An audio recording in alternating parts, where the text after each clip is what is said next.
Hey, what is up guys, MKBHD here, and this is the new Google Pixel phone, or two phones, the Pixel and the Pixel XL.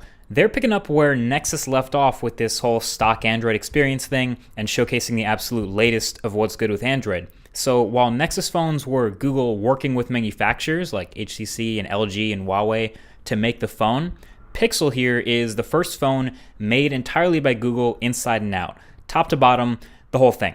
So what we're getting is a mostly unibody aluminum phone here with some chamfer action all the way around the sides and an overall pretty round, pretty familiar shape. An antenna line goes across the bottom of the back, and you have the G logo, the Google logo now at the bottom, replacing the Nexus, RIP Nexus.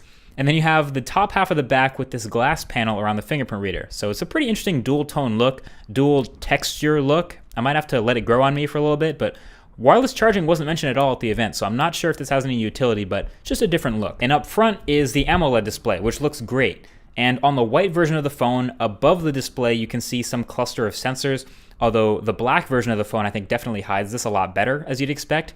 And I think I like the overall look of the black phone a little bit better anyway, it's kind of my thing. And I can't seriously be the first one to mention that chin. Wow, like is it really necessary to keep the phone symmetrical? I actually liked the Nexus 6 look of having a smaller chin because it's not necessary to have a big chin. The fingerprint reader is on the back, the home and navigation buttons are on the screen, so I would have loved to have seen a smaller chin up here, but oh well. So the only difference between the Pixel and Pixel XL is the size, the display size up front, and the battery size. The 5.5-inch display of the XL and the 5-inch display of the Pixel. Everything else, the specs, the camera, everything else is identical. So speaking of specs, this is shaping up to be possibly the fastest phone ever. Again, it's rocking a Snapdragon 821 chip, so it's the first phone to do that.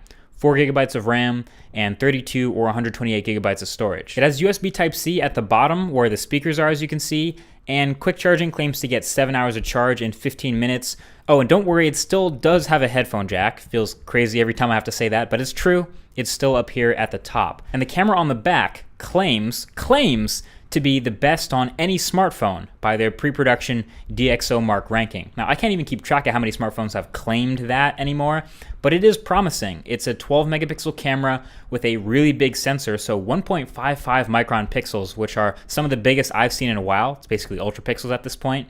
f2.0 aperture, 4K video, and that LED flash. And with the software optimization, they're saying there's basically zero shutter lag, so you can take photos super quickly. So that's definitely something I got to test more when I get it. The few photos I did take in this environment, they look decent, but this was like the worst lighting possible, so I'll have to get out and test that for the full review for sure. And yeah, this is all launching with Android 7.1 on board. So it looks like it'll be the first and only phone right out the box to get that.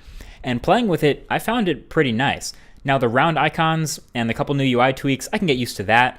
I mean, at least all the icons are the same size now. But the rest of Android 7.1 is a bunch of new features and little additions to 7.0. The main one of those being the Google Assistant. Now, Google Assistant isn't new. It was in Google's Allo app. You can use that already.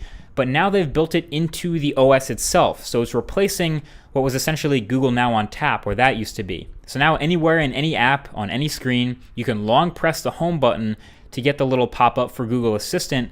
And for there, you can ask it a question, you can ask it about people, places, things, ask it to remind you something, or start playing music, Chromecast, whatever. It's your assistant. It does all that stuff. Now, you can still get the Google Now on tap features by swiping, so if you still want that awesome screen recognition stuff, you can long press on the screen and swipe up, and you'll have the Now on tap features. But yeah, the assistant and all its machine learning awesomeness is a major new feature, a major point for Android 7.1. And the rest of the things I noticed were pretty little. Like in the settings, there's a new tab over to the right called Support, where you have direct links to calling or video chatting with tech support. The new home button animation, you saw it when I long pressed it, but there's this new fancy animation every time you regular press home, and it's quick, but it's nice. You can't really miss it. And this new animated lock screen thing, check this out. Look at the canyon picture when I unlock it. See it moving? Like, that's crazy. That has to be new, right? Or at least the images built in for the support are super good looking now. But anyway, that's what's good. The first impressions for me right off the bat with the Pixel phone and with the Pixel launcher are a bit of a mixed bag for sure. Of the three new colors, I would say the black one is my favorite, not a surprise. But not gonna lie, that blue is actually pretty good looking in certain light.